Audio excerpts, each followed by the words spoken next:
Días con todos. Agradezco el tiempo que me han permitido tener con ustedes para poderles presentar mi investigación que se titula Análisis del marco normativo de economía circular en Ecuador, orientado al sector de los plásticos. Para comenzar esta exposición hablaremos un poco del plástico como parte de la cotidianidad. Precisamente la sociedad actual ha incluido dentro de sus actividades diarias el plástico por todas las ventajas que tiene, su versatilidad, su resistencia, la impermeabilidad, la fácil manipulación, ha hecho precisamente que el plástico sea uno de los productos que mayor cantidad de personas utiliza actualmente. La generación precisamente de los plásticos como tal en producción también ha dado una generación de desechos, un incremento de generación de desechos a nivel mundial. La producción del plástico ha crecido a través de los tiempos. En los últimos 65 años ha superado a cualquier otro material fabricado a nivel mundial. De la estimación de los cerca de 8.300 millones de toneladas que se han producido en la actualidad, se ve o se estima que el 75% del plástico que se ha producido se desecha al ambiente. Apenas el 9% del plástico que se desecha al ambiente se recicla, un 12% se incinera, pero el 80% de los residuos plásticos van a vertederos, van a la naturaleza, van a laderas, van a las playas que tenemos en el mundo. Y por su capacidad de resistencia, precisamente estos plásticos no se descomponen en la naturaleza en pocos años. Cientos y hasta miles de años se requieren para que la naturaleza pueda metabolizar los diferentes plásticos que se han producido. Lo que sí sucede es que con la luz solar, la afectación que tiene la luz solar sobre el plástico hace que sea más frágil, se fracture el plástico y genere lo que se conoce como un microplástico. Este microplástico también genera altas contaminaciones y es ingerido por animales, afectando precisamente su crecimiento, su tema incluso digestivo, su forma de vida como tal. E incluso se ha comprobado que en muchos alimentos se contienen trazas de... Existe una gran problemática en el Ecuador en temas de consumo y generación de residuos plásticos, debido a que el Ecuador es un mercado de consumo de plásticos de un solo uso, precisamente, ya que lo consume en forma de envases, de botellas, de fundas, que son los principales materiales que se utilizan y se desechan en la comunidad después de un corto plazo de tiempo.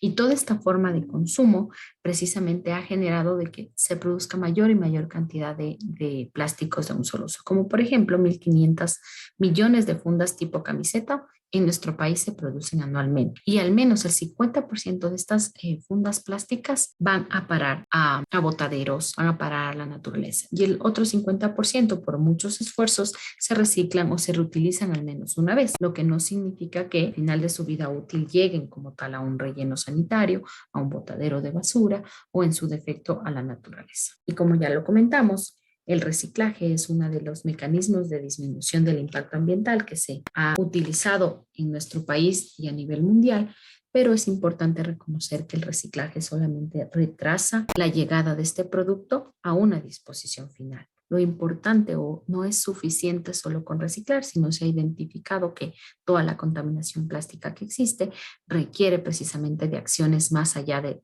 reciclaje, que son precisamente las acciones de transformarnos o ir hacia una transición de una economía circular. Este estudio tiene una metodología y la cual fue primero realizar un alcance exploratorio en el cual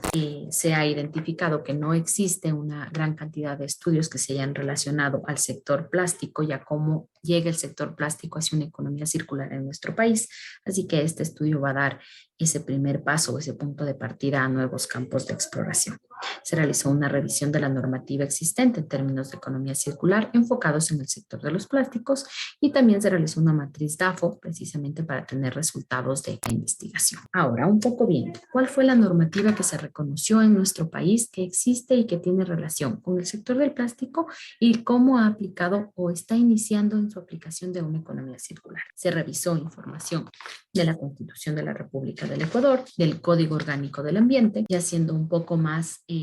precisos en términos de economía circular, la Ley Orgánica de Economía Circular Inclusiva, que fue promovida en el 2021, ya siendo más específicos hacia el tema de plásticos o el sector industrial del plástico, la Ley Orgánica para la Racionalización, Reutilización y Reducción del Plástico de un solo uso. Y si bien no es una normativa como tal, la política pública que se denomina el Libro Blanco de Economía Circular, que precisamente fue también publicado y promovido en el 2021, nos da esas pinceladas de política pública no obligatoria que nos van a permitir como país llegar a una transición hacia una economía circular. Y dentro de este libro blanco, uno de los sectores que se ha priorizado y que se toma en cuenta es el sector industrial del plástico. Se realizó esta matriz DAFO, la cual nos da información súper interesante sobre cuáles son las fortalezas, oportunidades, debilidades y amenazas que tiene nuestra política pública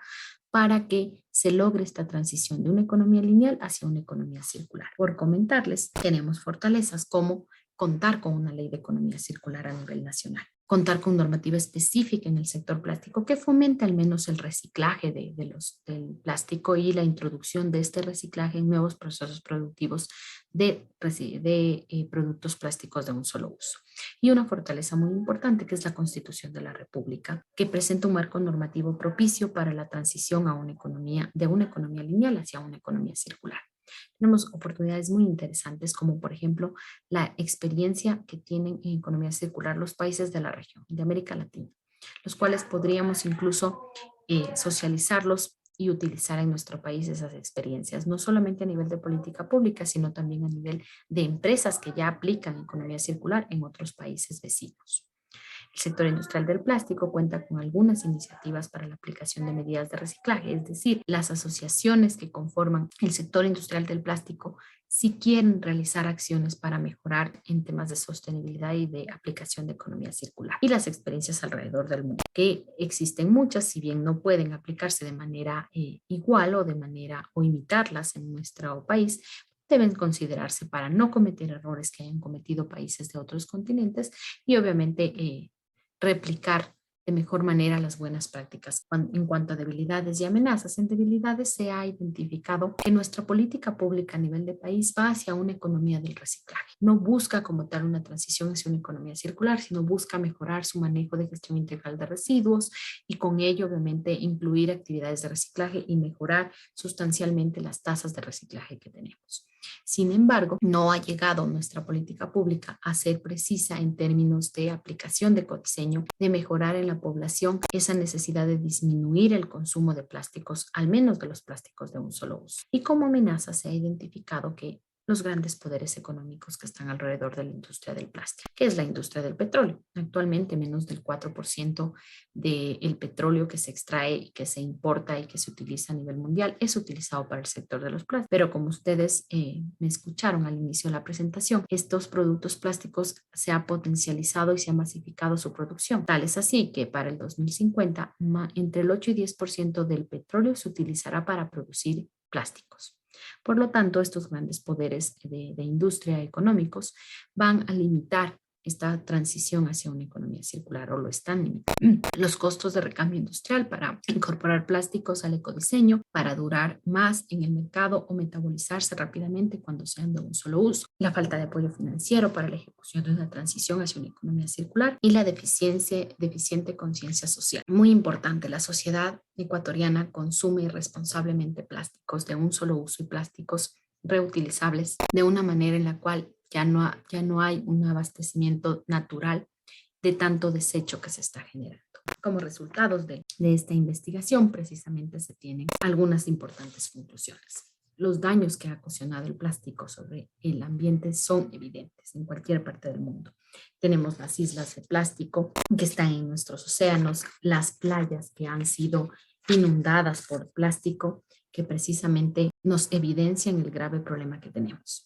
Es importante considerar que existen estos intereses económicos y que debemos irlos superando para que la industria del sector plástico se vaya hacia una transición hacia una economía circular. Es importante como una conclusión que, a pesar de contar con un marco normativo de aplicación de economía circular a nivel nacional, el sector del plástico, las iniciativas, los proyectos y los lineamientos son encaminados totalmente a fomentar el reciclaje a nivel nacional y la incorporación del material reciclado post-consumo. Por lo tanto, no estamos hablando de una economía circular per se, sino estamos hablando de una transición muy lenta, iniciando por una economía del reciclaje. El país debe iniciar su cambio hacia una cultura, un cambio de cultura, no solo en la gestión integral de residuos, no es solo el hecho de separar los residuos y reciclar. El verdadero objetivo está en prevenir la generación del residuo, en saber tener un consumo responsable. Y se recomienda continuar investigando las diferentes realidades, no solo a nivel nacional, sino también a nivel internacional y también centrarnos en las realidades locales, los gobiernos autónomos,